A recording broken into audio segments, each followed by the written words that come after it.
I'm Max Dalton, and in this video I'll show you how to turn off the autoplay feature in the Spotify mobile app.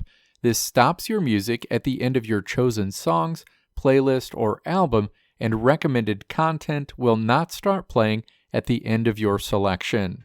Step 1. Open the Spotify app on your iPhone, iPad, or Android device and then tap your profile icon on this screen. Step 2. Click Settings and Privacy. Step 3. Click Playback in this menu. The associated menu opens. Step 4. Navigate down to the Listening Control section and then tap to toggle off Autoplay.